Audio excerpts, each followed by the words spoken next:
Welcome in, everyone, to the Crowded Booth here on a Monday evening. We are pumped to talk about Week 9 of college football, the recap, the reactions, and some of our big takeaways. Brought to you by BetOnline. Make sure you use the code BELIEVE50 for 50% off on your first deposit. You got to get you get good stuff, and you got to do it smart.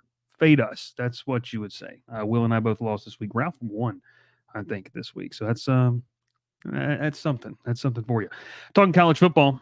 Week 9, it was a solid week of college football in terms of the late slate. I think really carried through the weekend, and so we'll talk about that tonight and more here on the Crowded Booth. Thanks so much for watching. Make sure you hit the like button, subscribe. Let's lock it in. Let's go. Pile in here and make yourself feel at home. The Crowded Booth is coming on. The Crowded Booth with Bryce Coon.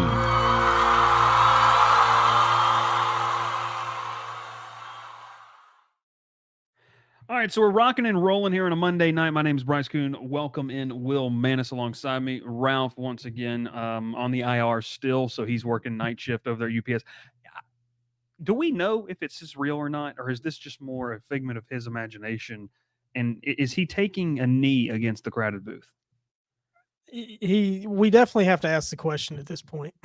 Is it real? Is he faking it? Is he just a hypochondriac? As we know, the answer is yes to that one.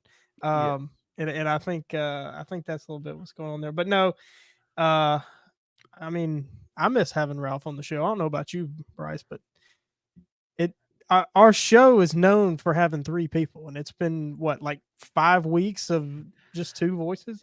I think he was on a show like 2 weeks ago, but it's been since September. I think he's been on one show in the month of October. So his pay will be docked and he will be judged accordingly. And he's gonna owe you money. Yeah, he's gonna owe me money. That's how that works. I'm gonna Venmo request sent, Ralph. So there we go. James unions, and then the union got him. Yeah, it did. Welcome in. We're talking college football. We're talking some different topics tonight, Will, because it was a crazy week. I think in terms of a loaded slate, look, there were some good games. I think that we had some upsets. Shout out Willie Fritz's Houston Cougars for just sending Utah into the dweller of the Big 12, or the cellar of the Big 12. But you had some games. I had a comment about that game on Saturday. You did? I think so. In our group chat, I think. I got you. You were busy Saturday. I was. And Friday night. Yes, and Friday night. That was wild. Zach Nagy must be a bone bruise. He'll be out 3 months. Zach, as we talked about in the press box on Saturday, there's a lot of people who don't know nobody. Ralph is one of those people. It is what it is. The channel will explode if Jonesy takes Ralph's spot. No, that's not going to happen in any. It must be Nagy. It is what it is. Okay, let's talk here because nobody knew this. And let's kind of start off with this game. I was there. Nobody knew this. My boy Zach and I went live on the YouTube channel talking afterwards. It was a great video. Go check it out. Kind of our instant reaction from the field there at Kyle Field. Will, known SEC mounter. Let's talk. That's one way to put it. That's a good way to put it. A&M roars back after an LSU collapse. Will, I want to hear your thoughts first. I was there. I got to see it in person. But just, you watched this game. I know you were tuned into it. Wanted to get your thoughts on this. I mean, I think you could label it one or two ways. Massive missed opportunity by LSU. Mike Elko's a dang good football coach. And that guy's I liked his post game comments. I will say that. So what's your Oh, thoughts? some shots. I was going to say I don't know so much about his post game comments. I thought those were Are we talking about the same obviously. ones, the ones that he directed at obviously at Jimbo Fisher? I We're talking thought about the they were same ones? directed more at Brian Kelly, but maybe it was maybe I Oh, didn't know who it was directed at. we took it as directed at Jimbo Fisher. I'll find the quotes. You tell us your thoughts. Yeah. Collapse is the best way to put this. Oh, time Wait a out. minute. Pause the show. Oh, no. He Nope. says no. He says no. Okay. Oh, he says Zach, give him a minute. Zach Okay. says must be a bone bruise. He'll be out 3 months. You know, Ralph, I know about it. Collapse is the way to put it. Getting outscored 31-6 in the second half. That is a collapse. That is, you know what I'm going to do. I'm always going to bring it back to Auburn. I haven't seen a second half collapse like this since Auburn in Death Valley in 2017. Just getting, I mean, it was two different teams that came back out of the locker room at halftime. And it was Marcel Reed. Marcel Reed was the difference, man. I had some conversations with some folks today and yesterday about Texas A&M, about Connor Wegman. I've been high on Connor Wegman the whole time. It was obviously it was only because the kid was getting hurt every time he played. I thought he was good and injuries were holding him back. I don't think so. This is Marcel Reed's team. It's his offense. Marcel Reed is a playmaker at the quarterback position. How many times have we talked about that, Bryce? Yeah. You got to have a playmaker at the quarterback position. I think if you want to win a national championship, no matter what conference you're in, you got to have a playmaker. Connor Wegman is a good quarterback. He is not a upper echelon SEC quarterback. I think we've seen that. Yeah. And this was an LSU defense that you could take your chances at. And I really thought Wegman, the way he could throw the ball, would have a good day against LSU secondary. He did not. So I'm going to be out on Connor Wegman. And Bryce, you've talked a lot about LSU. Obviously, you're closer to LSU than any other program, physically mostly. You've said it a number of times. You can't ask Garrett Nussmeier to put the offense on his shoulders, and that is what they had to do. A&M held LSU to 24 rushing yards. 24 rushing yards. 1 yard per carry. They ran it 24 times. Yes. 1 yard per carry. 1 yard per carry. Nussmeier, I think, is a really, really good quarterback, maybe in that second tier, I think, of SEC quarterbacks. I would put him there. He wasn't bad, but when you ask a guy to throw the ball 50 times, you're asking for trouble. He was 25 of 50, 405 yards, 2 touchdowns, 3 interceptions. They really did him in the second half. Texas A&M, we knew that they had the players to do it, but on Saturday night, they were really opportunistic, especially on defense. Some big turnovers at big times. And like I said, going to Marcel Reed, that was the difference. Yeah, no, and look, we're going to bring Ralph here in just a second. So I want to kind of give my thoughts, and then we'll talk with Ralph on this. I did grades for this game on Sunday. Well, I wrote this like Sunday at like 1:15 in the morning in a hotel in College Station. You can't ignore, Will, how elite LSU's defense played in that first half. I mean, you shut down Connor Wegman, which I don't think he's, like we talked about. I mean, I texted you guys. I don't think he's an SEC level starter quarterback if you want to reach Atlanta. But you shut down Le'Veon Moss, one of the best running backs in the country. You caused complete havoc. They had no answer. And Brian Kelly said as much post-game. You executed nearly to perfection, and then just the wheels came off. And I wasn't angry at the fact that they lost the game as much as I was angry about the fact that this is a group that I thought mentally had turned a corner. And I wrote about it in a column today, like the lack of a killer instinct reared its ugly head once again. I mean, LSU, for the second time this year, has had a team on the ropes. They could be undefeated. I'm not saying should, but they could be undefeated, and they let it slip. And look, you know as well as I do, you're a fan of a team that has a legit hostile environment. I haven't put it out there publicly yet, but it's about here and here with what I've experienced. A&M, LSU, and Kyle Field was crazier than Ole Miss coming to Tiger Stadium. We'll see in 2 weeks when Alabama comes down. But all that to the point is, Will, you can't let a team hang around and think they have a chance when you're the road team. I equated a lot to what Ole Miss did against LSU. They let LSU hang around, and LSU did this. Now, I want to give credit. Mike Elko pulled the right string here. I mean, he played the perfect card. He obviously they ran. I mean, they zone readed, if that's a word, zone read, I guess I should say. They zone read LSU's defense to death, and there was no outside contain, complete over pursuit, and A&M took full advantage. And also, to your point, Will, LSU not being able to run the football, yeah, Garrett Nussmeier didn't play well in the second half. Nightmare second half for him. But what do you expect a guy to do? He's going to try to play hero ball when you're averaging 1 yard per carry. And also it tells you he that doesn't have much choice. A&M defense, he doesn't have a choice, yeah. The two factors, you have now 11 pre-snap penalties offensively in the last 2 games. You're starting first and 15, and if you can't run the ball, then you're passing the ball 3 straight times. And then the final piece of that puzzle is A&M knew they weren't going to run it. So Nick Scorton, this great defensive line against a good O-line, I don't care how good your offensive line is. When you know they're not running the football, you can go pin your ears back and get after the quarterback. I was impressed with A&M. We'll talk about A&M. I want to hear Ralph's thoughts, though. We bring him in. He's back, ladies and gentlemen, on the show. Ralph, we're just talking about we're going to dock your pay. Venmo request is sent. Give me your thoughts, though, real quick, because I know you and I have talked about this game on my drive back on yesterday. Quick thoughts before we kind of focus in on A&M and maybe what it means for them. Yeah, I mean, y'all both hit really well on it. I mean, you talk about how you can't let Nussmeier run the game. You can't have him be the one that put the game on his shoulders to win it and do all that stuff. Jonesy, you're gonna get timed out. One more comment. That's all I'm gonna say. You can't even spell McAfee right. I was gonna say that is the wildest spelling of McAfee I've ever seen. Yeah, well, he didn't go to Tech.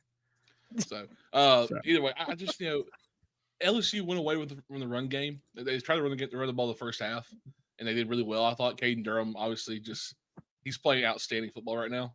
He's also hurt. Playing hurt. Is he hurt now? Yeah, he's playing. Well, no, he's been playing. He's broken toes, right? Broken toes. Yeah. Yeah. You don't need. You got 10 of them. Ralph said, "Just get you some cream." Yeah, get some cream on there. But still, I mean, he still runs the ball very well. I mean, he had that long, that little swing route, and went what 15, 20 yards for it, broke a tackle. He had that one run, and I think that was about it. Yeah. Yeah, and they went away from everything. And you let Nussmeier throw it, and he was doing well in the first half, but great teams make adjustments at halftime with great coaches, and Mike Elko's a great defensive-minded coach. He sees all this. Yeah. He makes his changes, and everything happens, and LSU does nothing in the second half. Didn't make any adjustment offensively to what they were doing to them defensively, and you saw what happened. I just think that it's frustrating to watch, Bryce, because if you're an LSU fan, I feel bad because your team's way too good, even with all the injuries. They're still a very good team, and to have 2 losses, especially one now in the conference play, you probably shouldn't have lost that game yesterday or Saturday. No, and I mean, I know that we get on to people for playing the if-but game and the if, that kind of thing, but, it's just a massive missed opportunity. I mean, you win this game, now A&M, we'll talk about here in a second, you're in the driver's seat. LSU loses this game, and now, I mean, I texted you guys, and I want to do a show, obviously, in the coming weeks about playoff format. I posted my playoff predictions entering week 10. I still have LSU in there because I do think that they can win out, and 10-2 would beat out, an 11-1 Indiana. We'll talk about Indiana here in a second too. But altogether, what does this mean for A&M? Because now, folks, I mean, and it was interesting. I got the chance to talk with Billy Lucci of Texags, which is obviously the massive media organization they have over there in College Station. And he said he understood why people took LSU in this game, but it felt like they were just touting LSU as the hot team coming in. A&M's been taking care of business. They've been kicking tail, I'll say, and they've been chewing bubblegum, and they're all out of bubblegum. I mean, that's just the best way to put it right there. So, this for me is something where I think A&M is legit inside the confines of Kyle Field. They get Texas there, which is going to be a nuts game at the end of the year. But wanted to get your guys' thoughts on this because the Aggies control their own destiny. I mean, they turn around and they play a big game this weekend. It's the definition of a trap game, a game you should win, but you got to go on the road at night in Columbia there at Williams-Brice Stadium. So, Will, go back to you here. A&M controls their destiny. I love what Mike Elko has done. I think we all thought he would be doing well. I don't know if we thought he'd be, in the driver's seat entering November to head to Atlanta with his team. No, I mean, they're number one in the SEC, and I don't know that anybody had that in their preseason predictions. Yeah. And Elko, I mean, you mentioned, you teased that we'd get to what he said after the game, but he's had to make a lot of hard decisions, and one of them was to bench Connor Wegman, and I don't think you can go back to him. It takes decisions like that, it takes conviction and decisions like that to make the difference. And when you have a coach that knows his program, and it's crazy how quickly Elko has learned his program inside and out. It usually takes at least a year for head coaches to figure it out. He figured it out quickly in 7 weeks, what he had. Yeah. And to me, that's why A&M won this game. It was straight coaching. He and his staff just straight out coached Brian Kelly and that LSU staff, top to bottom. I agree. And maybe, Will, it helps the fact that he's just 3 years removed from being in College Station. That he does help. Recruited a lot of these guys. He understands the landscape. Yeah. I mean, but still, it's a different team. I mean, it's you met those guys as high school kids. Now they're 3-4 years in the program. I love Mike Elko, and shout out Dr. Bob, because he's back in the saddle this week. Board exam done. Dr. Bob said, I've said it before, Mike Elko win a national title at A&M. It's a place you can win it. I love Elko. Like, I am all aboard the Mike Elko train. Ralph doesn't like it. You don't like it, Ralph? Oh, that's not what I was shaking my head to. Will knows what he did. Will knows what I was shaking my head to. Don't worry about it. Well, I'm going back to you. I just wanted to bring up that comment. Oh, yeah. I mean, look, I agree. I thought Elko would be 2 years, really, until we saw this. Because, the downfall that Jimbo brought this team and this program, with all the people leaving and stuff, I thought it'd take Elko maybe 2 years to get those guys, some guys in. He might get some portal guys in the offseason. But he's really done a great job. We knew he's a great coach because he turned Duke around in 2 years. It shows you that how good of a coach he is, and he wants to win. You're getting the right guys in there who want to play for you, who want to win. I think Marcel Reed and Will goes. You don't go back with Connor Wegman. You don't. Marcel Reed wants to win games. He's shown you he can, and show that he wants to. And I don't see where you would have even a competition this week for quarterback. I think you just go with him. You tell him straight up, look, Marcel's the guy, and until he messes up, he's the guy. And it might just be the plan. People were joking about this, where you just have to reinsert Connor Wigman like in 2 weeks, and he just goes off like he did against Missouri, and then you pull him back out. I mean, I don't know what it feels like, a 2 quarterback system there right now. But Marcel Reed can throw the football. There was just no need for him to throw the football, and he even sounded surprised post-game. Also, being on the field for the post-game skirmish was interesting, by the way. The post-game skirmish was interesting. I wanted to pull up this Mike Elko comment. Will and I were kind of talking about this, Ralph, I think maybe right before you hopped in. This was Mike Elko post-game. Will and I had different takes on it. We'll talk about it. So here it is right here. We can take that. I'll get that banner out of here. And we'll listen to what Mike Elko had to say post game. This is a clip from Carter Carroll's of Gig 'em 24/7. I think it's the way we talk to the young people. I think the things that we talk about, the messaging, how we bring really good people into the building. We talk about doing things together. We talk about culture, and everyone talks about it, but then we go out and we live it every day. And I think we back up our actions. We're very honest. We're very open. And this is a real program. It's not fake. It's not a politician running this program, talking fast and BSing everybody. This is a real program. And for all the recruits out there, this is a real place. And if you want to be really good at football, he ends up saying, if you want to be really good at football, then this is where you want to be. And it worked. Atlanta native 2026 wide receiver Aaron Gregory committed. Baton Rouge offensive lineman 5-star Lamar Brown came out after the game and said that this was his number 1 school. Okay, so Will, real quick, That's a huge problem for LSU. That's a big problem for LSU. When I was walking out and we were doing our post-game videos on the field, some A&M reporters came by and they showed me the clip, and I'd seen it on Twitter. And they kind of brought up, they said, yeah, I mean, this is a direct shot at Jimbo because he was that fast-talking politician. You took it as more of maybe being at Brian Kelly, which I would also agree. Kelly has politician-esque to him in that sense. Like, he definitely has that. But they felt it was more like Jimbo Fisher. We can talk about that, but more of guys like, this guy's a ball coach. And he, I mean, this is what you want leading your program. I kind of think maybe I'm premature here. I think A&M's got their guy. Like I think this is your dude. Unless Yep. something crazy happens, I'm with Dr. Bob. Like this guy can win a national title there in College Station. So thoughts on that, Ralph? We'll go back to you here. Just on his comments. Are you asking me now since Will already commented? Yeah. Yeah. I mean, it was kind of shocking for him to say that. I wasn't really thinking that's who he is. He doesn't seem like a guy who's going to go after any coaches or talk bad about anybody. But I don't think he really is. Like he's not saying names, not really pointing, but you kind of pick up on what he's saying. But like I always said, coaches who want to win show you they want to win, and they're going to do what there's no relationships with who's on the field. I mean, Connor Wegman last year was the quarterback toward the end of the season, played really well. He had a job again in the year, struggled. And then he got hurt and stuck with Marcel Reed for 3 weeks, and then had a great game against Missouri. And okay, like Wegman's back, Marcel Reed, you're the backup till something happens.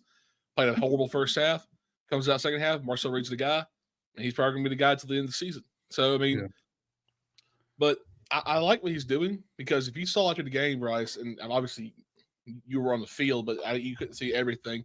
When they got done interviewing Marcel Reed, he's walking up the field. They had a camera guy still following him to the tunnel, and he's just over there talking to every single recruit that's on the sideline. Reed was? Yes. I mean, just everyone they're all hyped. They're all excited. Like, wow, this is you can tell that they're excited to come play there. I'm like, that's a terrifying sight if your recruit, one of your top recruits is there, Yeah. I don't know who all was there for A&M. I'm sure it had a lot of guys there. It looked like I had a huge recruitment pool from the videos you sent. Yeah. But if Elko's doing this year in year out, yeah, he's going to be pulling in top classes every day. Because now, I mean, at Duke he was pulling some good recruits, but he has all the backing in the world at A&M to do it. Yeah. All the facilities, the money, the NIL, everything's there for him to do what he needs to do. Ralph, you said coaches that want to win show you they want to win, and multiple names popped into my head of coaches that have not showed you they want to win. They talk, they say the right things, but their actions and what they put out on the field, and maybe some things they've done off the field, would probably tell you otherwise. And that's obvious. I mean, you can tell. I mean, it's obvious. There's something different. There's something different about Mike Elko. He's cut from a different cloth, I think. It's an it factor. We talk about players having an it factor. Coaches got to have an it factor too. At any level, they got to have the desire to win more than their players have it, and they've got to spread that out to their players. And it doesn't take long if you've paid attention to college football for any amount of time. Gavin puts a finger in the comments. That was not a name that came into my head, actually. Believe it or not. I don't know what that means. That's the Brian Harsin Cruton finger. Every picture he took with a recruit, he was pointing at the recruit. I don't know if it's I wouldn't say Brian Harsin's one of those guys off the top of my head. I just don't think he knew what he was doing. Well, just at all. I think Brian Harsin was in over his head. He didn't know what the SEC really was like. He didn't know what he was doing. And I mean, he should have known better, and Auburn people should have known better. That's all you got to say about that. 100%. It never fails to. It's circular conversation. It always comes back to the Auburn Tigers and Georgia Tech. That's all that two teams that matter on this channel, apparently. Wow. Oh, the wow. So, kind of wrapping it up, I love A&M. I think that they are a team that should make it to Atlanta. If not, I think they punched their ticket for the playoff. Barring some type of collapse, they punched their ticket for the playoff. They have two tough road games. I know Will's going to say something about schedule. They got at South Carolina, home against New Mexico State, at Auburn, and home against Texas. Both South Carolina and Auburn to me are trap games. Will, I was walking out. I know what you're going to say, Will, but it's a trap game no matter what, because Auburn's a tough place to play no matter what. They should roll into that game against Texas 11-0. Well, that's fair. That's fair. That's fair. Oh, I'm sorry, 10-1. You're Yeah. right. They Well, that's not How fair. can we forget the Notre Dame loss beginning of the The year? Fighting Irish. What a You know, horrible game. you mentioned both of you guys mentioned just feels different. The atmosphere felt different. I mean, it's just such a, and I'm not turns into the crowd, but just like there's excitement and there's just a blue collar, pick up your lunch pail, go to work mentality with A&M, and I think that's who they are. And it's, you can get recruits. They've been the laughing stock the past 5 or 6 years because they've had elite recruiting classes. But I think now they've got a guy that's saying, yeah, we'll recruit elite, but we're also going to develop at a high rate. And man, that's fun stuff. All right, A&M, very good football team. Let's move on to our next topic of conversation. Ralph and I talked about this a lot. We walked through so many scenarios. Ralph has strong thoughts on this, Will. Maybe going the way that you don't think they go. I don't know if you do. So, Ralph, you kick us off here. Is Indiana a true playoff contender in your mind? Give us the spiel because you're going to get clipped. This is going on the tube, so I want to hear what you got to say. Look, Bryce, you have to back me up on this one because I said it to you earlier. They are a good team. They are a well-coached team. I like Kurt Cignetti. I thought he did great. James Madison in his time there. Him get the Indiana job, I was kind of surprised that's where he went to. Google him if you don't know who he is. I was kind of shocked he took the Indiana job at first, but obviously he's done terrific there in year one. Are they a playoff contender? If they go undefeated and they win at Columbus, Ohio, absolutely. I believe they will. But they have to. Who's that at the top of the Big Ten standings? It's Oregon and Indiana both. That's the Indiana Hoosiers.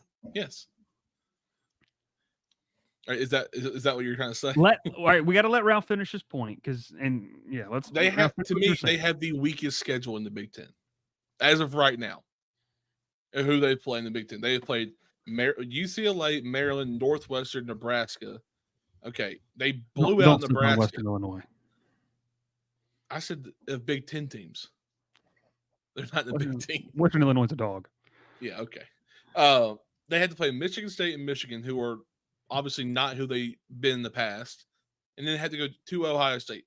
If you somehow win that game in Ohio State, by God, all means, you deserve the playoff spot. Regardless of what happens in the Big Ten title game. Right. You will be a one-loss Big Ten runner-up, you're in. But if you lose to Ohio State and you're not making it to the championship game, I don't see you being in the playoff because your record is good, but you haven't played anyone in the Big Ten yet. You don't play you're not playing Oregon, USC, Penn State. I'm just saying teams. They're the considered top teams. It's just, to me, I don't see Indiana being in the playoff spot.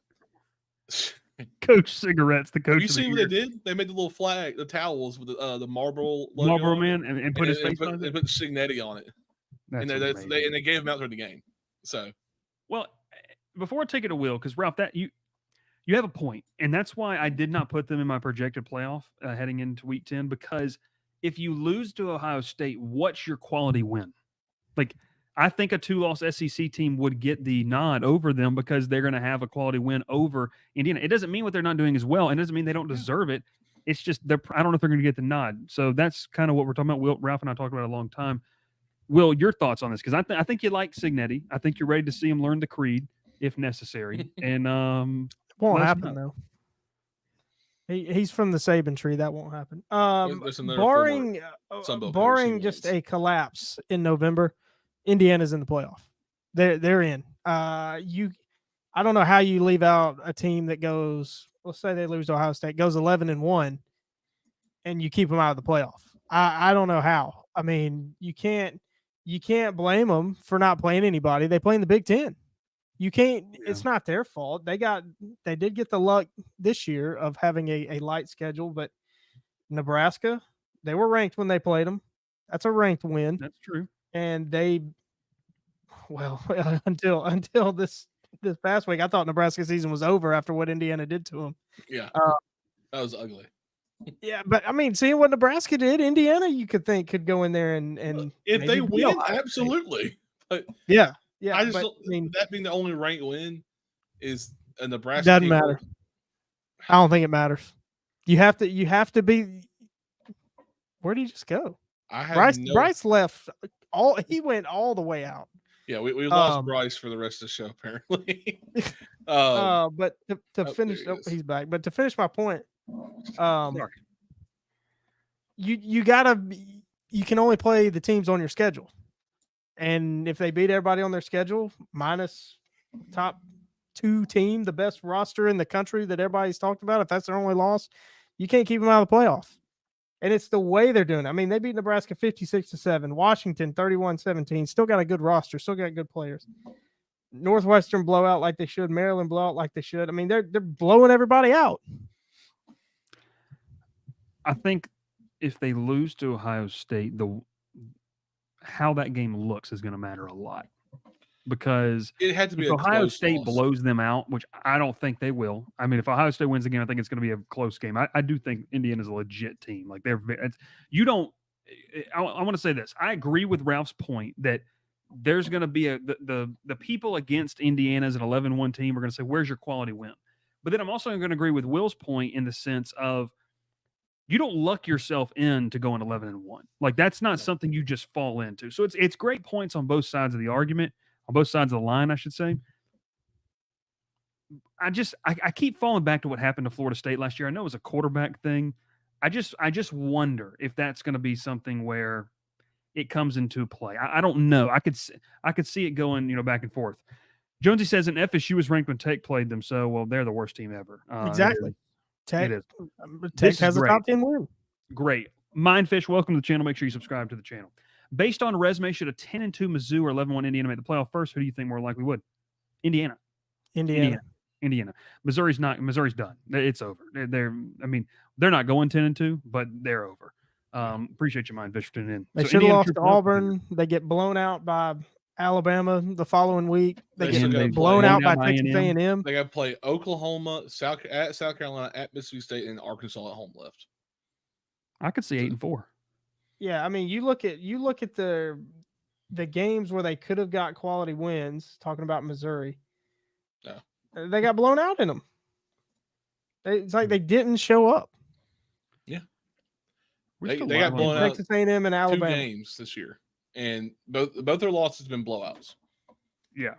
Their other ranked win is Boston College. Was Boston College ranked at the time? Yeah, they were 24th, I think, at the time. I think they're 24th again. Are they 24th now? I think so. Yeah, they were 24th at the time. They were 24th, and Missouri was 6th at the time. God, Missouri was 6th in the country. Oh, my gosh. That's crazy to think about. Yeah. I thought they were a playoff team. What's up, by the way? I'm Crayfish from the Discord. First time making a live show. What's up, my friend? Glad you're here, man. Indiana true playoff contender. Yes, they can be. Yes, I mean, I agree. They are a contender. Do they get in? I have to wait till I see Columbus. I can't say anything until I see the Ohio State game. Ralph's big on Columbus. They're playing in Columbus, Georgia. Memorial Stadium. 3 just, right. I mean, just don't collapse in November. Yeah. Don't collapse in November. Indiana had a good year in 2020. They're really good. 2020 didn't count. Ohio State jobbed them in the horseshoe with the refs. Was that Michael Penix's year? Was that the year that he dove in the end zone for that touchdown? And they tore his ACL like a week later. I'd have to pull it up to get exactly, but the 4th or 5th best coach in the history of Auburn football always said, you get remembered in November. This is Indiana's opportunity. I've never met someone who can tithe more things to Auburn than Will. It's actually crazy. Historian. Ralph, could you say that quarterback's name, by the way? Nope. Okay. Awesome. Say it, Ralph. Say it. Just say it one time for us. What, Penix? Okay. Okay. All right. Let's move on. For like 2 years. Give me a break. All right. Let's move on. We're going to quickly go through these. We're doing now, Ralph. I know you hadn't been here a lot, but we go now, sponsored by our good friends, Sydney Sweeney. We're talking obviously a little bit about Dr. Squatch. I know. I got confused. I don't know what's wrong. I'm not here for Storm Talk, dude. Yeah, no, you're not here for that. You can't get on that. What are you talking about, Tech? No, I really not. I got things to say. I have nothing to say. I didn't watch a second of that game, and I got things to say. Yeah, well, it's because that phone call I had with y'all earlier. Okay, anyways, listen, here we go. Dr. Squatch, we're doing teams of the week. We take a team. We each talk about them very quickly. So here we go, and we'll see you here in about 30 seconds. Your soap is ugh, and your body wash is a synthetic detergent, but you're not a dish. You're a man. Switch to Dr. Squatch Natural Soap for Men. For men who build things. Open pickle jars on the first try. Slay dragons. And let their daughters braid their hair. Men who like to feel good and smell. Titillating. Dr. Squatch takes you places you never thought you'd go. Naked. Watching Ralph recite that as if he was the man talking was one of the best things I've watched. Use code Bryce Coon to get $10 off your first $20 purchase or more. Good deal. All right, let's go. Will's team of the week. Let's go ahead and do it. Here you go, Will. Who's surprised? Who's surprised? Me. 120 seconds on the clock. 2 minutes on the clock. Me. I am probably the most surprised. Auburn found a way to not lose a game against Kentucky. Hugh Freeze said it after the game, his post-game comments, and said it today in his press conference. When you get down 10-0 on the road like that, a lot of teams will just lay down. Auburn didn't. Good to see some fight. I was very worried about this team. I put them on quit watch. I've had them on quit watch for about 3 or 4 weeks and thought that they were done. But maybe not. Maybe there's a little bit of fight left. Although, does Auburn make a bowl game? I'm not too confident in that, but at least showing some fight for the first time all season, I'm happy to see. So I'm going with my team, the Auburn Tigers. Ralph, go ahead, brother. Mine's the BYU Cougars. Big win on the road, UCF on Saturday. Had my best bet.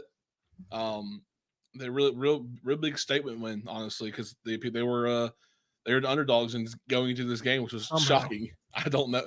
Well, I completely agree. I don't understand how they were underdogs in this game. That is wild. That was dumb. That is one of the dumbest lines we've seen. Easy money, honestly. Hey, and they sent Ted Roof to the unemployment line. Yeah, Ted Roof. Look, I'll tell you one thing. BYU's offense is very good.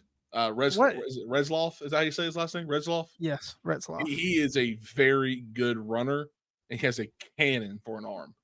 And they're a team that just, like I always say about this, like I said it earlier about Elko, they have a coach that wants to win and will win games when they need to. And I think there's a team that wants to win week in, week out. I'm with you. Yeah, you chuckle about Ted Roof, and I had to remind this to some people today. Tech man, number one, so we respect him on this show. And number two, national champion. That's national champion defensive coordinator Ted Roof. It sure is. You know what? Can't take it away from him. Hey, up. Can someone tell me what he's talking about? Let's talk about how Georgia State Patrol for a crippled person to catch a criminal. They don't play. Is this like a personal experience that you had, TriStar? Like, I don't know. All right, before you put mine up, give me 1 second. TriStar's team of the week, says Bryce walking away. Athens Clark County Police Department. TriStar, you need a big week from them. You need a big couple of weeks from them. Help your Vols out. But that'll be a good game. Looking forward to that one. Oh, great. I don't know where Bryce went. He just walked away. I know. Oh, no, you don't.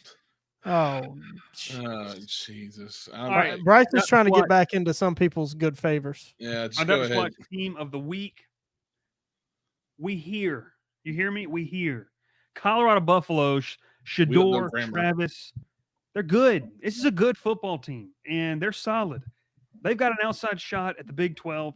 They've gone from the worst P4, P5 program in the country 2 years ago, complete afterthought, to a solid football team that's going to be playing a bowl game. And that's a lot, regardless of how you feel about Deion Sanders, regardless how you feel about the drama that could surround this program and the media coverage. This is, in my opinion, a massive turnaround. I don't care what happens next year. Colorado, the university, the city of Boulder, this is cool. They're going to be playing some big-time games. And like I said, they've got an outside shot to win the Big 12 conference. I'm pumped to watch it. I'm pumped to see it. So it's a big one. I mean, they've only got one loss in conference. They're not in the Big 8, dude. Come on. Get with the times, TriStar. Maybe start, it's going to be very interesting. I've never seen a comment like I just read in my entire life. And that is unbelievable that I just saw that. Colorado, it's my team of the week, and I'm proud of it. So that's where we're going. There is a slight possibility that they lose 3 out of the last 4 games they play. Well, yeah, I mean, they're definitely they might lose all 4. I wouldn't say that last one was not a hard one to lose. Oklahoma State. who had not won a conference Oklahoma game all State year. Terrible. They have Terrible. Texas Tech, Utah at Kansas, and then Oklahoma State at home. They're not losing to Utah. Utah is horrible. Their just defense is good. That's the only thing they got. I'm not even Don't sure say that. it. Don't say it. Don't say it. Don't say. All right, I'm good. You said Oklahoma State. You getting? All right, we move on I to feel my sponsored blood by pressure. You said Oklahoma sponsored- State. I feel my blood pressure. Well, sponsored by Indeed. Will, real quick before we Alan get to the Bowman next get a job. segment, is anybody on Get a Job Watch this week? Yeah, I know Actually, about 4. Kind Tyler of Stream's one of them. not exactly breaking news. I don't have it pulled up on my computer, but just in the last hour, Michigan quarterback Jack Tuttle has retired after his recent concussion. So After one game, quite literally having to get a job. Unfortunately for him, he's got to retire. Him at two retirements in 1 week. Jack Tuttle and Grayson McCall. Unfortunate. Hate to see guys retire due to injury. it's time to. I hear you, big But dog. if you've stuck around 8 years and you're still playing college football, get a job. No comment. Audio listeners will just hear a sigh, and we'll put an ad right here. Are we doing the? All right. We're going to takeaways. Let's do takeaways real quick, and then obviously we'll get to our best bets. Gavin's get a job. Agreed. Percy Lewis. Agreed. Which Michigan starting quarterback was Tuttle? Neither of them. That's The what's fourth. crazy about it. The third one, I The think. third. Yeah, I think it was the third one. It wasn't neither of He the coached other one. guy. He played one game and then got hurt and never played again. They're terrible. So we're doing one go first. Yeah, go first, Will. Your big takeaway. Yeah, the battle for the 12 seed is going to be messy. Will be messy. Will be messy. Lot of different contenders from the group of 5 ranks. And I want to go conference by conference real quickly. On the Mountain West, your only contender really is Boise State. Saying they're at 6-1. Their only loss, a tight loss to Oregon. They're in the driver's seat for that 12 seed, obviously. But you go to the American Conference, and Dr. Bob, he knows better than anybody. He knows better than anybody about anything, but especially the American Conference. How messy this thing can get. North Texas has come out of nowhere. I don't think they're a playoff contender, but they've got potential to ruin some seasons. They just about ruined Tulane's. Tulane beat them 45-37. The North Texas Green, Mean Green, that right? They're the Mean Green. Mm-hmm. Yeah, shout out Matthew Green. Yeah, shout. Yep. They almost also beat Memphis the week before. They almost beat Memphis the week before. You know the quarterback is this there. conference is going to be messy. You know, unfortunately, we saw Navy get smacked around by Notre Dame. I was especially disappointed. That's quarterback Chandler Morris and North Texas. Will. Yes, it is. Son of Cal Chad Golden Morris. Bear. There you go. You still got Navy. You still got Army. That Army Navy game. I'm still standing by it. That's going to be a playoff game. But the American is going to get messy. You've got Memphis at 3-1 in conference. Tulane's 4-0. Those two teams are in the driver's seat for that 12 spot coming out of the American. And this probably made Bryce happier than anybody else. Liberty's playoff hopes dashed by the Kennesaw State Owls. Hooty hoo. Big win. Bryce, we don't have to talk about Liberty anymore. But this 12 friends seed of is going to be a program. mess. It's going to be a mess these next 4 weeks to close out the season. You just completely skipped over the Sun Belt, by the way, which is okay. It's okay, but it's okay. Louisiana is 6-3-0 in the conference and 6-1 in the year. Yeah, they're probably going to win the Sun Belt. They'll finish the season undefeated. Actually, you know what? You're right. I did not give the Sun Belt its due. They've got a team that's 5-2, just suffered their first conference loss. They'll probably have an SEC win on their resume, so they might could sneak into that 12 seed. Get him out of here. No, we don't need to hear that negativity today. I can't take that. Go. I can't take. They go into SEC country in a couple weeks, and they might have an SEC win on their resume. I like how he seamlessly just came back in and acted like he never stopped talking. That was good. Good job. That's good stuff. No, I mean, I'm glad Liberty lost, thank God. And shout out the Kennesaw State Owls, friends of the program, Brian Bohan, with their first FBS win, the big one there as well. They got to rush Storm the field twice. Yeah, I was going to say they got to storm the field twice in that. Did y'all see the guy? Don't see the guy who's going to every college stadium there is Yes. this year? He was at what? It was number 49. Was the Kennesaw It's State game? 49 or Have you 40, seen his yeah. travel? Where he went? He went The from map? like it had well, it showed like where he was going to, and it was like he drove. I think he flew like 28,000 or 2,800 miles, just this week alone. Holy cow! Yeah, he went to Buddy knows whoever the Tuesday night game was. Then flew to Atlanta with Kennesaw State. Then Saturday went to 3 games. That's awesome. So shout out to that guy. Cool. Obviously, you need to get a job also one day, but hey, I'll wait before you do what you want to do. Yeah. Sorry. That's good stuff. All right, Ralph, you got your takeaway of the weekend? Yeah, and you just mentioned earlier about the Big 12. It's getting crazy. It really is. You potentially have 4 teams that can win the conference. Yeah. You go from Colorado, Kansas State, Iowa State, BYU. Obviously, BYU and Iowa State are undefeated. They don't play each other, so both those teams have chances to finish the season out undefeated. Kansas State has the win over Colorado right now, so that will kind of like push them forward over Colorado as of right now. But if they lose again, which they do play Iowa State at the end of the year, which will be a fun match to watch. They got to play at Houston, Arizona State at home, Cincinnati at home, and at Iowa State. Big 12 is coming down to the very end. We talked about this earlier in the year. This is a conference that could beat up on each other all year long. We don't think they're very like competitive against other conferences, probably like against SEC or Big 10, probably. Mm-hmm. I mean, I think BYU could probably compete with the best of them. I don't know about Iowa State. They almost lost to UCF, to a true freshman quarterback who cannot pass to save his life. Oh yeah. I mean, UCF's on their 4th quarterback, and he played the 4th string was better than anyone else I've seen all year. So, not about said Kansas State versus Iowa State at the end of the season will be a great game for Farmageddon. I'm just gonna be honest with you. My first glance at that word was not what it said. TriStar says his takeaway is that Troy sucks, and you can't. I agree. You know what? Honestly, there is no more pain. There's no more pain. We deserve nothing. We're terrible. We have no quarterback. We might as well run the triple option like Georgia Tech used to do with Paul Johnson. Hire Paul Johnson. Hey, by the way, even to add on insult to injury, I sent a tweet into our Twitter group that we have. The number 1 JUCO offensive tackle is from literally like, I don't know, Ralph, less than a 2-hour radius of Troy, less than maybe an hour and a half, whatever it is. And he was committed to Troy, ready to go to Troy. Georgia offered. So that's tough. Gavin he hasn't decommitted yet, so no. They're unloading the bag for him. All the Conecuh sausage that he can eat. Yeah, sure, we'll go with that.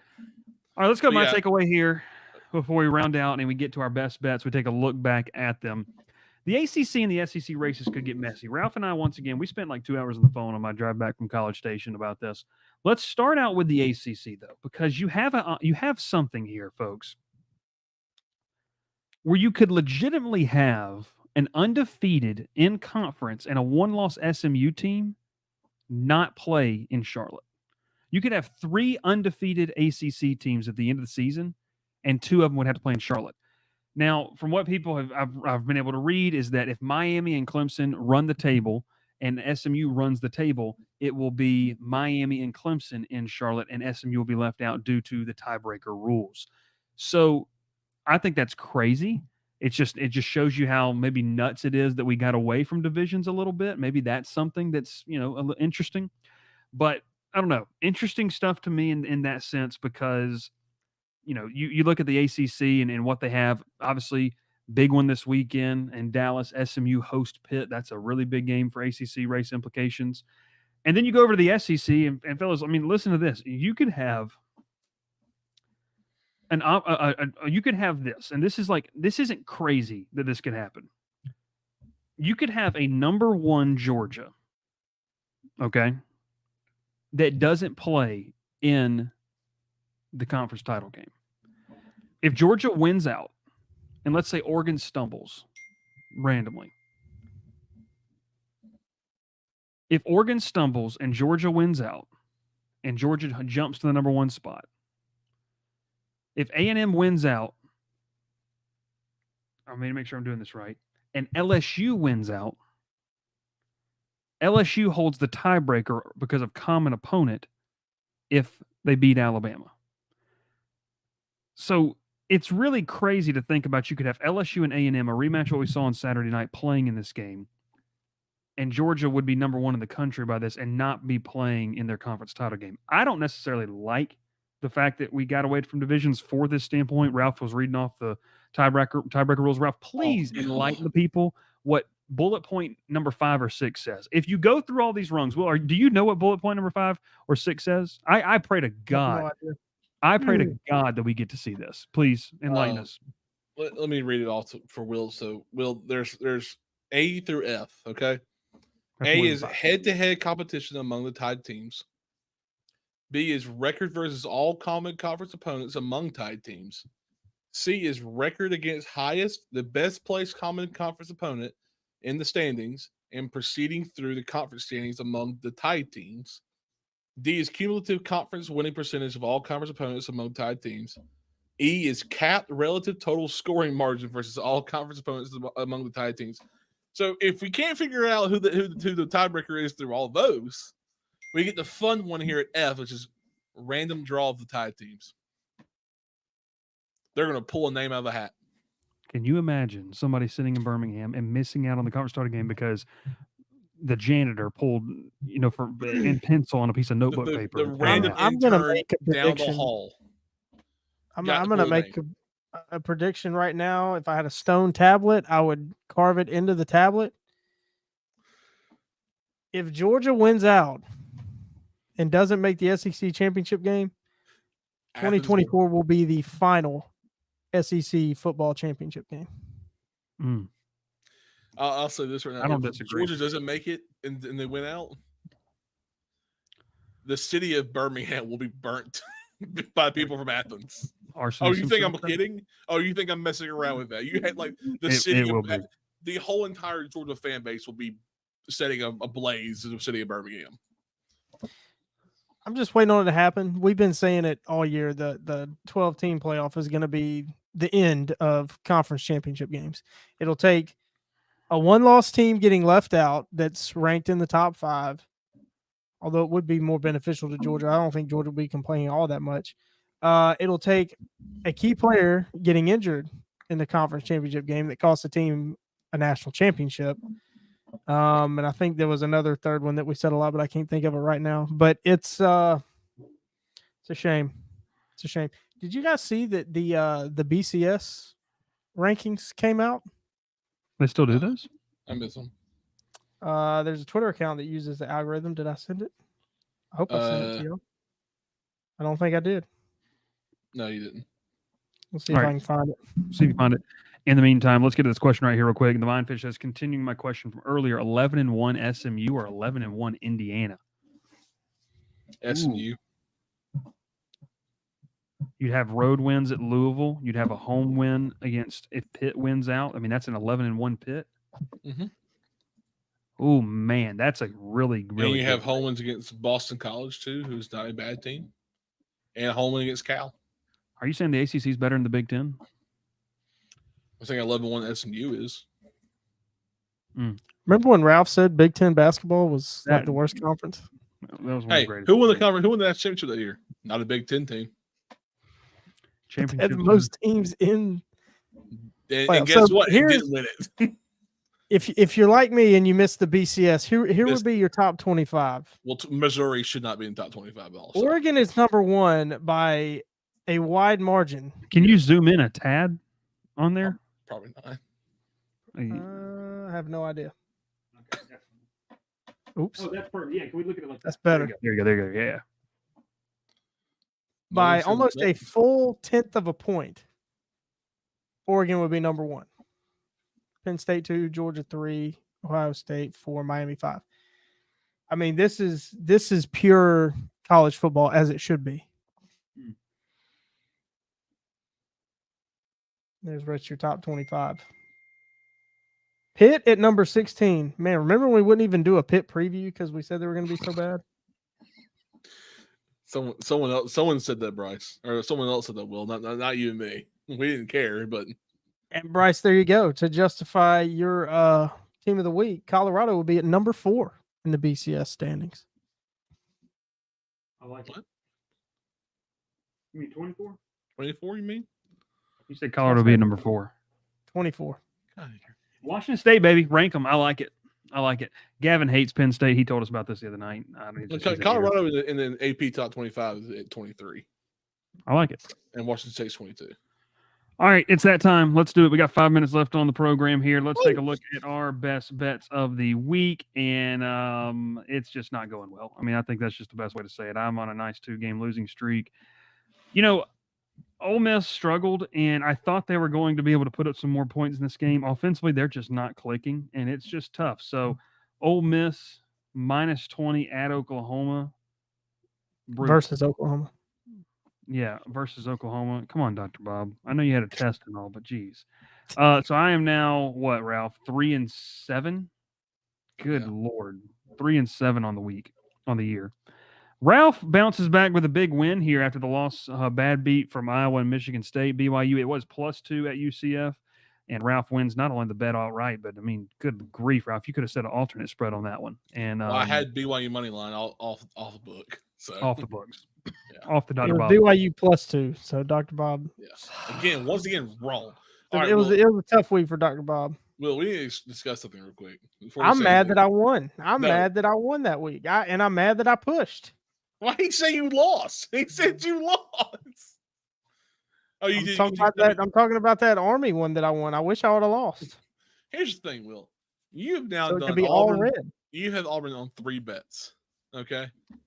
Best bet this week, Dr. Bob. Go ahead and put it on there. Vanderbilt put it on 7. there. Well, you're not allowed to bet against Auburn this week. Vanderbilt +7. Is the line? You don't even need the points. I'll take an alternate line. Vandy -7. Dr. Bob, let him set his alternate line. Hugh Freeze is facing his daddy for the 3rd year in a row. Oh, Diego. Can I make Go an ahead, alternate? add it. Go ahead and add it. Vandy +7 at Auburn. Take the alternate spread, and if you get the alternate spread right, I'll take three losses off the schedule for you. We'll take the tie off. We'll take the push. Yeah, we'll take the tie off. We'll give it to you. You get 2 losses and a push off. That's all you get. Lines only get locked in on Wednesday. Dr. Bob makes the rules. It's his book. It's true. It is his book.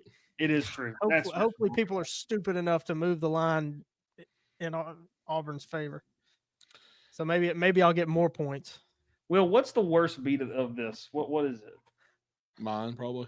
One of mine. Of his or mine? Of yours. Like, what's the one where you just like, why did I do this? I know which one it is going to be. Auburn -13.5. Is it going to be that one or the Oklahoma State +20.5 against, or Tulsa +20.5, or the under 50 in Navy Memphis? That was a bad one though. That was bad. That was just brutal. Right, so I mean, I haven't even been close. I've been on the wrong side every time. Oh my gosh. Ralph, what's your worst one? Either Iowa -6. Dr. Bob says Auburn could have had Diego Pavia in the transfer portal. Yeah, for a bag of Lay's potato chips. I'm sorry, Golden Flake. Could have had him for a bag of Golden Flake potato chips. But nobody's better than Peyton Thorne. Yeah, I'm done. That's true. Mine's probably the West Virginia +8. Yeah, that was an emotional pick. That was emotional for you. Well, I thought they had a chance of covering 8 at least, but I was completely wrong. That Iowa -6, because Iowa should have beat the brakes off Michigan State, and they lost. They're terrible. Bryce, pretty easy week 3 for me. Kent State +49. I mean, that's just brutal. Big window against Penn State today, though. Dude. Yeah, it says Diego had a no contact tag. That's never stopped you before. Oh, God. Okay, well, I don't know if that's what that's supposed to mean. So I think that's a bit. You know what it means. I don't know. All right. Thanks for watching. Tomorrow, we're going to bring back the call-in show. So bring back your questions about Georgia Tech. I can't wait to open up the phone lines tomorrow night. Ralph tried to tease that last night, and people got a little too excited, and I got nervous. We're opening back up the phone lines, 7:30 Central, 8:30 Eastern, call-in show. We'll talk ball with you for about an hour, and then Wednesday we'll take a look and a preview of what's to come. So can't wait for it. It's going to be a lot of fun. Yeah, Fresno State UNLV was an incredible bet. I didn't want to talk about it, but that was awful. I was trying to bank on UNLV's quarterback quitting, but it is what it is. Aaron Philo's the future. Sure. Okay. When he leaves and goes. I don't know if anyone Like, comment, subscribe. I can get on that. Make sure you like the video, comment on the video, and subscribe as well. Follow us on all social medias. We'll catch you next time here on the Crowded Booth. Thanks so much for. We can just hit it. We can just get off the script. Pile in here and make yourself feel at home. The Crowded Booth is coming on. The Crowded Booth with Bryce Coon.